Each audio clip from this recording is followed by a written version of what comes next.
Since 1968, television's most highly regarded news and information show, 60 Minutes, has provided in-depth coverage of important events, politicians, and celebrities through impeccable research and insightful interviews. Here are just some of the stories about the creation, production, and impact of 60 Minutes. Former newspaper editor Don Hewitt joined CBS's news department in 1948, and by 1963 he'd become executive producer of the CBS Evening News with Walter Cronkite. A couple of years later, he'd been relegated to making serious, long-form news documentaries. At one point, he saw that the documentaries he produced pulled in about 10% of the TV audience, and he started thinking about ways to double that number. Hewitt described his thought process to the Television Academy. "I came up with an idea. Make the hour multi-subject to deal with people's attention spans, package reality as attractively as Hollywood packages fiction." Hewitt further developed his concept with another inspiration in mind. I stole the idea of 60 Minutes, lock, stock, and barrel from Life magazine. A mid-century publishing phenomenon, Life magazine used bold, striking, and large photographs to tell a mixture of stories that were both serious and light. Hewitt aimed to make a television version of Life, combining eye-catching visuals with compact, insightful storytelling. 60 Minutes, the first news magazine on TV, was born, presenting segments as chapters and using a magazine cover mock-up as its logo.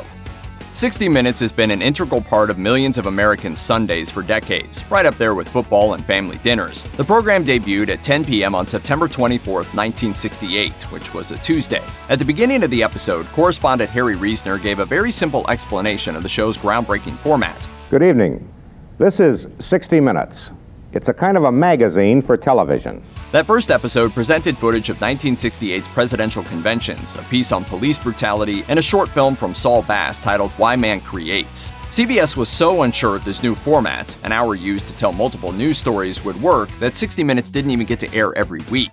The show alternated its Tuesday at 10 p.m. time slot with the more traditional CBS News Hour. 60 Minutes failed to place among even the top 50 most watched TV shows of the season and went similarly unnoticed for a few years until CBS moved it to 6 p.m. on Sunday evenings in 1971. In 1975, a rule change by the Federal Communications Commission gave the 7 o'clock hour, previously belonging to local stations, back to the big broadcasters if they used the time for public affairs or news shows. CBS put 60 Minutes in that spot, where it's remained ever since as a ratings juggernaut. The legacy and style of 60 Minutes is closely tied to Mike Wallace, one of the show's original correspondents. Upon its debut in 1968, Wallace had previously worked as a newsman, as well as an actor, announcer, game show host, and pitchman. He redevoted himself to journalism after his 19-year-old son, Peter, died in a mountain climbing accident. Wallace decided to focus on doing what he felt would make Peter proud. I don't want to do commercials anymore. I would like to be a serious reporter. Wallace quickly earned a reputation as one of the fiercest and most audacious broadcast journalists. Before and during his decades with 60 Minutes, he was unafraid to ask hard questions or even surprise his subjects with a camera crew when they least expected it, which came to be known as an ambush interview. How are you, sir? What is this? This is 60 Minutes. Wow. Wallace got the Shah of Iran to admit to executing his political adversaries, asked assisted suicide doctor Jack Kevorkian if he was, quote, engaged in a political, medical, and macabre publicity venture, and nailed General William Westmoreland for failure to disclose pertinent military information during the Vietnam War. And those are just a few highlights of his extremely long and distinguished career. Around the time of his 88th birthday in 2006, Wallace retired from his regular duties at 60 Minutes. He passed away in 2012 at the age of 93. In 1983, 60 Minutes' Morley Safer filed an investigative piece that led to the exoneration of a wrongfully convicted man. The subject of this stunning report was Lionel Jeter, an engineer sentenced to life in prison for his role in a 1982 armed robbery of a Balch Springs, Texas Kentucky Fried Chicken. Safer and his team uncovered numerous inconsistencies and flaws in the local police's handling of the case, suggesting that everything from poor detective work to racial bias led to a wrongful arrest. When a highly visible media outlet like 60 Minutes takes notice, other outlets do too, and so much attention was drawn to Jeter's story that by December 1983, his case was reopened. In March 1984, after he'd served more than a year in prison, a court ruled that Jeter was innocent and he was given back his freedom.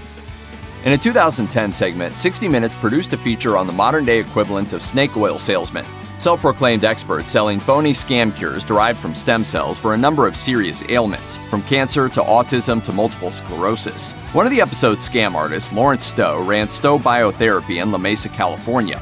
Stowe, along with accomplice Francisco Morales, offered patients false hope in the form of expensive, unproven, and untested stem cell treatments for their fatal or degenerative medical conditions. 60 Minutes caught Stowe in the act of claiming he had cures for ALS, cancer, and other diseases. They also captured Stowe and Morales trying to scam potential patients on hidden cameras, until they were interrupted by reporter Scott Pelley. Mr. Stowe, Mr. Morales, I'm Scott Pelley. I'm with 60 Minutes, and I'd like to ask you a few questions on the record about what you proposed. Pelley proceeded to ask the two men about their medical claims and gave them an opportunity to explain their actions and clarify some of their promises to patients before he got right to the point. You know, Mr. Stowe, the trouble is that you're a con man. Federal investigations resulted after the 60 Minutes expose, and Stowe was arrested. He pleaded guilty to charges of conspiracy to sell misbranded and unapproved drugs and was sentenced to 78 months in federal prison. His accomplice, Morales, received a 5-year sentence. In 1978, broadcaster and essayist Andy Rooney was given a short recurring segment on the show to offer his perspective on whatever seemed to be aggravating him that week. I don't know anything offhand that mystifies Americans more than the cotton they put in pill bottles. Why do they do it? Topics were generally trivial, and Rooney would complain and comment about it for several minutes. Initially a replacement for the debate feature Point Counterpoint during the summer episodes, Rooney soon took over that segment's end of the show spot as viewers loved hearing him grumble about a large variety of nonsense. Something's got to be done about phone books. You know something I don't like? Chocolate chip cookies. Got a lot of paperweights. What's a paperweight for anyway? But as Rooney always spoke his mind, he'd occasionally make an extremely offensive and controversial statement. In 1990, he made comments that suggested black people were less intelligent than other races, and he was suspended for 3 months. That same year, Rooney was suspended for 3 months again when he said that premature death resulted from addiction, overeating, and, quote, homosexual unions. After Rooney left the air, 60 Minutes viewership dropped quickly and significantly. The show then brought back the commentator, who apologized profusely. After the death of Nirvana frontman Kurt Cobain by suicide in April 1994, Rooney was irritated that the news drew more attention than the recent death of President Richard Nixon. Rooney said that he doesn't understand people who believe, as he put it, the nonsense about how terrible life is. He also dismissed Cobain as a lazy man with, quote, a drug-infested life. A week later, Rooney apologized on the air and mentioned that he should have considered Cobain's history of mental illness. Lots of popular TV shows are made into big-budget movies, but few people would have guessed that 60 Minutes would get the big screen treatment.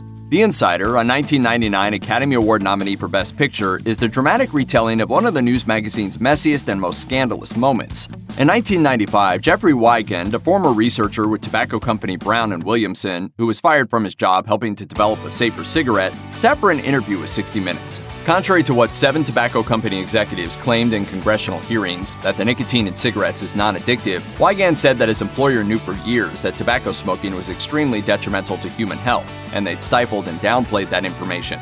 However, Wigand had signed a non-disclosure agreement with Brown & Williamson, which put the 60 Minutes story into murky legal water. Anticipating a potential multi-billion-dollar lawsuit by Brown & Williamson, 60 Minutes producers' bosses at CBS ordered them not to air the Wigand interview. After the Wall Street Journal and other newspapers reported on the corporate interference that prevented 60 Minutes from exposing other corporate interference, the show aired the story in full a week later.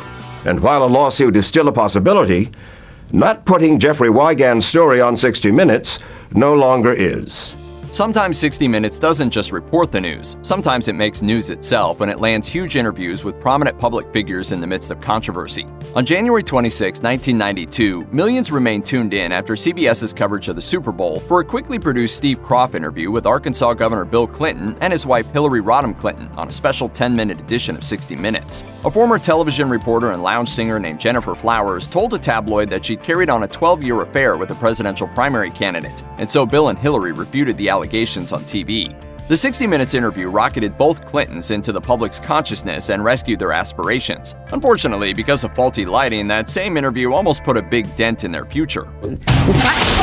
Jesus, Mary and Joseph. Woo. As we all know, Bill Clinton went on to win the 1992 and 1996 presidential elections, while Hillary Rodham Clinton presaged her own political career in public life with one of the most memorable lines from the 1992 interview. I'm not sitting here as some little woman standing by my man like Tammy Wynette. Some of the other most watched interviews from 60 Minutes include the 2008 sit-down with President-elect Barack Obama and his spouse Michelle Obama. Also, in 2018, Anderson Cooper drew massive attention for a segment with adult film star Stormy Daniels, where she discussed her alleged affair with Donald Trump. The reporters of 60 Minutes often speak truth to power, but rarely have they been more engaged in a feud with a sitting American president. In October 2020, the CBS News show prepared an episode set to feature interviews with all 4 candidates from the 2 major party tickets: Donald Trump, Mike Pence, Joe Biden, and Kamala Harris. Correspondent Lesley Stahl's sit-down with President Trump at the White House lasted about 45 minutes, but the president made it clear that he wasn't happy with the interview from the very beginning. Your first statement was, "Are you ready for tough questions?" Are you? That's no way to talk. It's no way to talk. Stahl corrected and fact-checked the president on a few occasions, telling him, quote, "You know that's not true," after he boasted that he created the greatest economy in the history of our country. She also pointed out that coronavirus infection rates were up in about 40 states after he said that his administration had done a great job with COVID. Finally, an increasingly frustrated Trump stood up and walked out of the interview.